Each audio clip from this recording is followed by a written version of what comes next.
Netflix 係最強咯。如果佢收購咗 HBO 嘅話咧，咁就唔使諗啦。佢可能攞個冧心數啦，你講。係，即係每個過嚟500，要1000，而家收800㗎啦，係咪？你講係你講唔知你講咩？阿明師傅冇咁易㗎，阿明師傅冇咁易㗎。好似係啊，嗰個茶油嗰個茶油邊個茶油以前無線邊邊？阿吳康師傅係嗰個乜嘢我唔記得，好大隻。羅勇啊，係羅勇講嘅好似係。你問佢哋係咪羅勇？羅勇嚟㗎。羅勇啊，唔係叫羅勇。羅勇係大嗰個地方嚟嘅，因為我以前啲水嗰度叫羅勇咯。之後話羅勇，你又話係。咁阿 Wing 你最喜歡嘅節日係咩？聖誕節。你講最唔喜歡嘅？呢節可以冇㗎啦，取消㗎。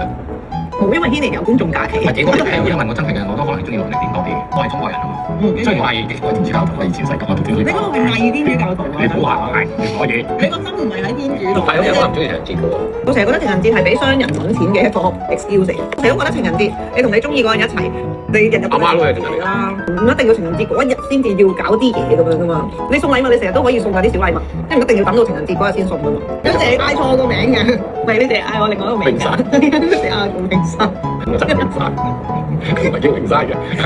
但係咧，我又應佢喎，因為我知道佢肯定唔小心，唔知記咗邊個係叫永生咁，所以我叫永生。